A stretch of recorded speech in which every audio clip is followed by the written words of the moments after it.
Here's Barrett, corner three, got it! 2-point game. All right, everyone, this is Tim with Online Big Blue, bringing you the best of New York Knicks Sports Talk and Entertainment, coming to you almost live from the completed Online Big Blue studios. Yeah, we got the studio back up and running in the house. Oh, it should be fun. It should be interesting. It should be a good time. Wanted to do a quick Knick video. Why? Why not? It's a Saturday. I actually want to test the equipment. I want to see how everything was working out. Of course, we had the bad loss to the Hornets, 104-96.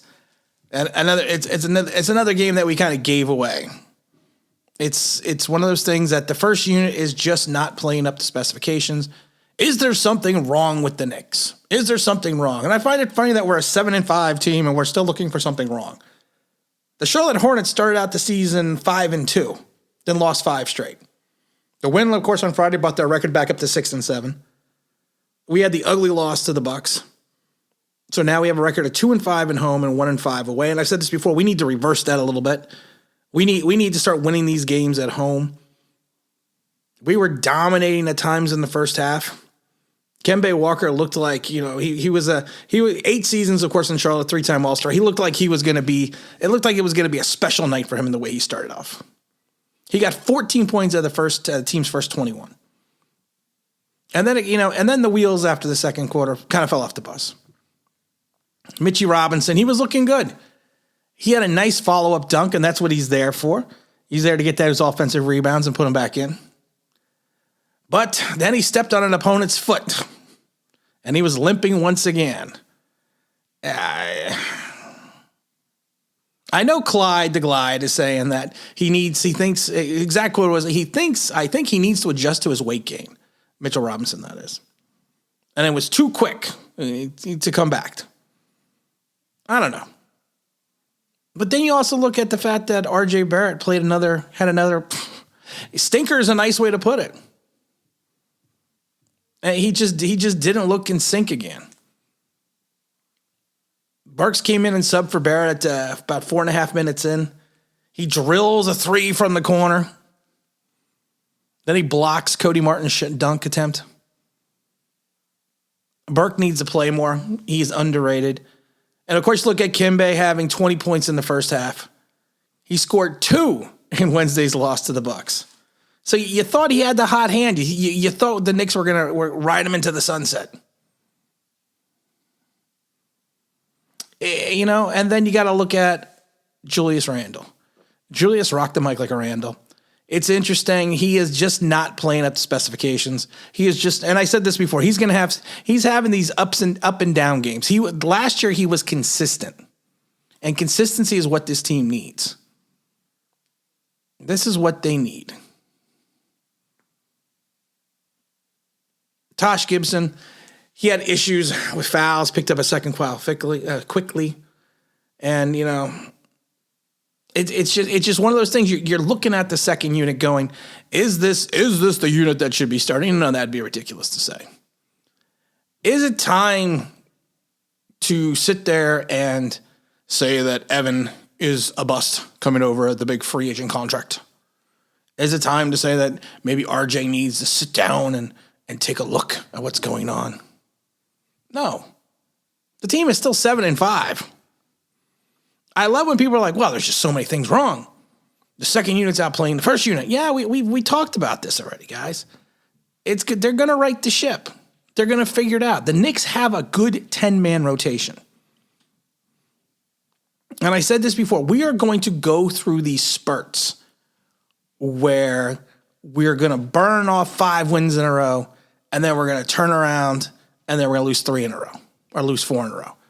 It's just the way the season is. It's a long season. We're 7-5. You would think that the Knicks at this point in time were like 2-9. Yeah, the starters aren't playing up to specifications. There's really no continuity yet on the offense between the starters. And it's interesting because, you do have 2 new starters in the lineup. But there's just no continuity there yet. The continuity will get there. You have to remember there are bright spots to the team so far. Obi Toppin's playing well. Derrick Rose is playing well. Quickly's playing well. Burks is playing well.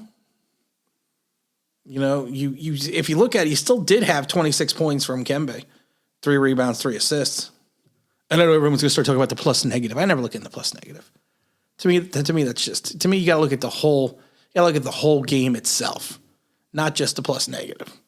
The biggest issue again is defense. The Hornets shot 43.3% from the field. The Knicks actually was better. I should say was better in 3-point runners, 3-point when they were 37.1 to 27.8. The free throws with the Knicks are still an issue. We're not getting to the line as much. We were only 11 for 18 for 61%. Thank goodness the Hornets were only 16 for 24. We're still out rebounding teams 51 to 49. So we had more offensive rebounds. We had tied in blocks.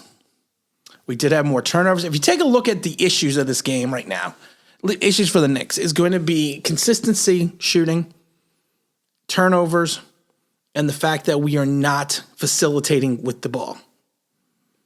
We are not getting the assists. But does that mean all hope is lost? 12 games into the season? No, your team is still 7-5. They'll right the ship. They'll figure it out. It may take a little longer, but they'll figure it out. If we were, like I said, 5 games under 500, then I would be more concerned about where the Knicks are headed, but we're not.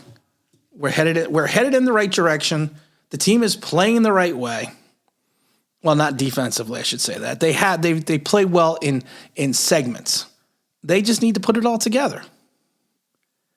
So I'm not going to say there's anything wrong with the team. I'm not going to say anything was wrong with Julius Randle. He's just being inconsistent. Where he was the monochrome of consistency last year, he's not consistent again this year, right now.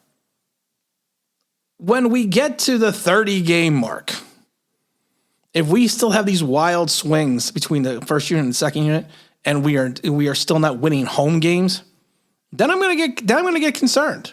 But I'm not going to get concerned from a 7-5 team who's still trying to figure out their identity with their new talent. So we just all need to take a breath.